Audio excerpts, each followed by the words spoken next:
Hello friends, आज की इस वीडियो में हम क्लास 7 एनसीईआरटी हिस्ट्री का जो चैप्टर नंबर 1 है इसको हम गवर्नमेंट एग्जाम के पॉइंट ऑफ व्यू से डिटेल में समझेंगे।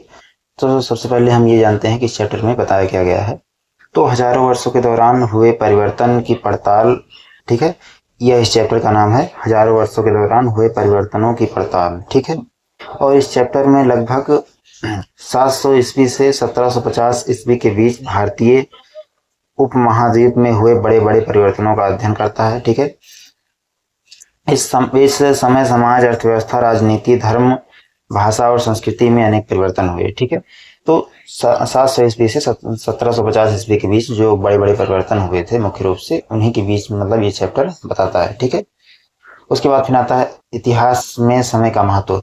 तो इतिहासकार समय को अलग अलग कालखंडों में बांटकर अध्ययन करते हैं, लेकिन हमें यह समझना चाहिए कि कोई भी परिवर्तन अचानक नहीं होता, परिवर्तन धीरे धीरे होते हैं। उदाहरण के लिए नई तकनीकें, नए खाद्य पदार्थों की खेती शुरू हुई, नए धर्म और धार्मिक विचार विकसित हुए, नए राज्य और साम्राज्य बने, भाषाओं में परिवर्तन हुआ, समाज और नए समूहों का उदय हुआ। इसलिए इतिहास का अध्ययन करते समय हमें परिवर्तन और निरंतरता दोनों को समझना चाहिए, ठीक है।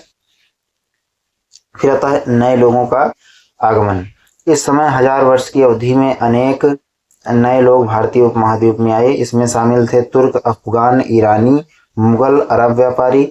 कुछ लोग व्यापार के लिए आए, कुछ रोजगार के लिए और कुछ शासक बनने के लिए, ठीक है।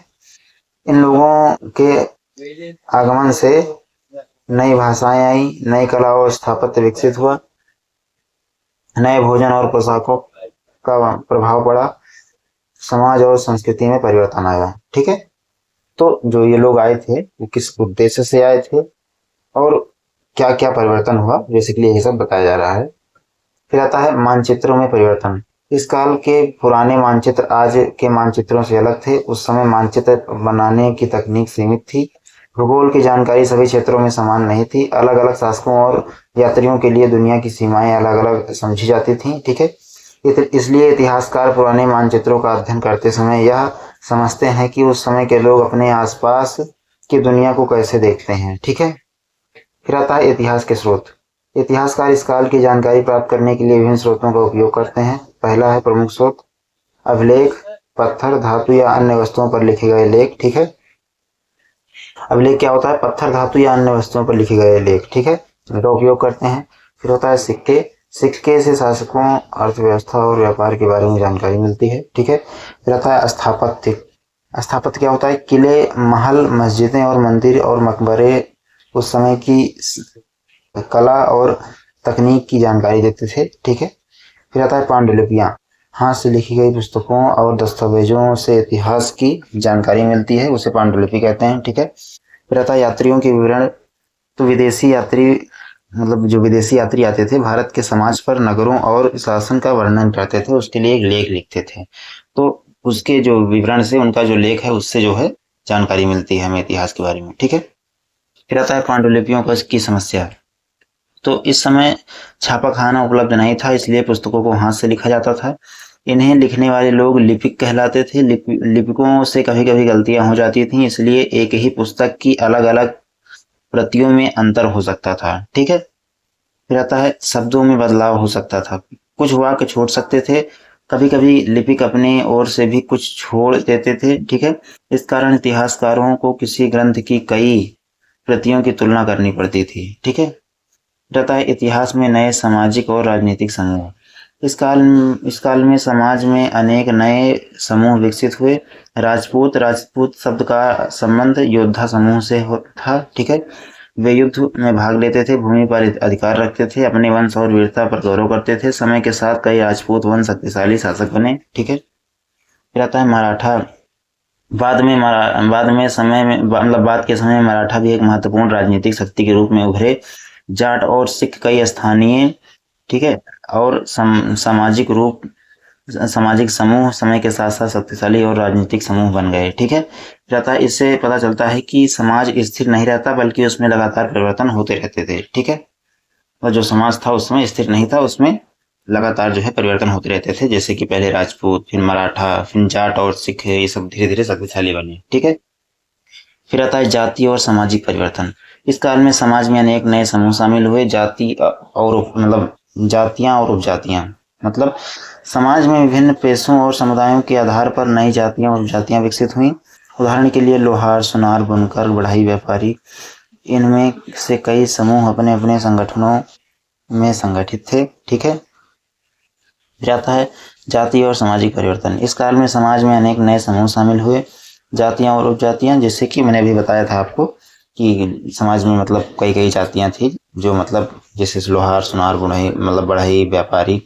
ठीक है, और ये लोग अपने अपने समूह में मतलब संगठित रहते थे। कहने का मतलब ये है कि जो जैसे अगर कोई सुनार है तो सुनार आपस में संगठित थे, लोहार लोहार में संगठित थे। तो इस प्रकार का मतलब उस समय समाज था। ठीक है, फिर आता है भाषा में परिवर्तन।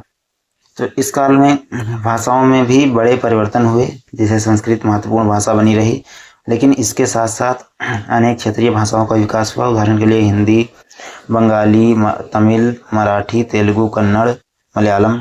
भाषाओं के विकास के साथ साथ क्षेत्रीय साहित्य भी, मतलब जो क्षेत्रीय साहित्य भी विकसित हुआ। ठीक है, फिर आता है हिंदुस्तानी शब्द का अर्थ। हिंदुस्तान शब्द का अर्थ समय के साथ बदलता रहा। 13वीं शताब्दी में इतिहासकार मिन्हाज उस सियाज ने हिंदुस्तान शब्द का प्रयोग मुख्य रूप से दिल्ली के सुल्तान के शासन क्षेत्र के लिए किया। बाद के समय में इस शब्द का अर्थ अधिक विस्तृत हो गया। इससे पता चलता है कि शब्दों का अर्थ समय के साथ बदल सकता है। ठीक है, फिर आता है धर्म में परिवर्तन। इस काल में धार्मिक जीवन में भी महत्वपूर्ण परिवर्तन हुए। ठीक है, जैसे भक्ति परंपरा, लोग ईश्वर के प्रति प्रेम, भक्ति, श्रद्धा को महत्व देने लगे। सूफी परंपरा, सूफी संतों ने प्रेम, मानवता, सेवा, ईश्वर के प्रति समर्पण पर जोर दिया। ठीक है, फिर आता है नई तकनीकों का आगमन। इस काल में कई नई तकनीकों का विकास हुआ। ठीक है, जैसे कि प्रमुख तकनीक कौन सी थी? चरखा, कागज, सिंचाई की नई तकनीकें, फारसी पहिया। इन तकनीकों से उत्पादन बढ़ा, लेखन आसान हुआ, खेती में सुधार हुआ, वस्त्र निर्माण में वृद्धि हुई। ठीक है, फिर आता है कृषि में परिवर्तन। तो कृषि में कई महत्वपूर्ण बदलाव हुए, जैसे नई फसलें उगाई जाने लगी। आलू, मक्का, मिर्च, चाय, कॉफी, ये सब। ठीक है, मुख्य रूप से ये उगाई जाने लगी। फिर आता है इनसे कई फसलें बाहर से आई, मतलब इनमें से कई फसलें बाहर से आई और धीरे धीरे भारत में लोकप्रिय हुई। ठीक है, फिर आता है प्रशासन और सामाजिक वर्ग। इस काल में शासकों के प्रशासन में भी महत्वपूर्ण परिवर्तन हुआ। जैसे कि शासक भूमि से कर वसूलते थे, अधिकारियों की नियुक्ति करते थे और सेनाएं रखते थे, नए क्षेत्रों को अपने नियंत्रण में लाते थे। शासन में शासक, अधिकारी, सैनिक, किसान, व्यापारी, कारीगर, सभी अलग अलग भूमिकाएं थी, सबकी अलग अलग। ठीक है, फिर आता है इतिहासकारों द्वारा काल विभाजन।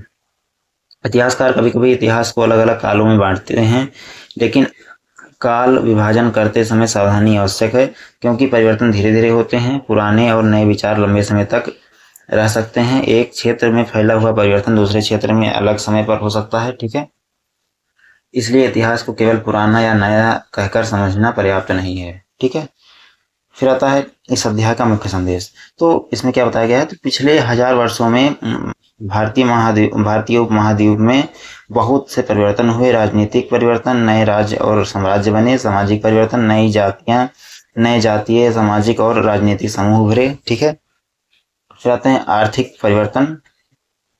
कृषि, व्यापार और शिल्प का विकास हुआ। धार्मिक परिवर्तन क्या हुआ? भक्ति, सूफी जैसी परंपराएं विकसित हुई। तकनीकी परिवर्तन में चरखा, कागज और सिंचाई की नई तकनीकों का विकास हुआ। भाषाई परिवर्तन में क्षेत्रीय भाषाओं का और साहित्य का विकास हुआ।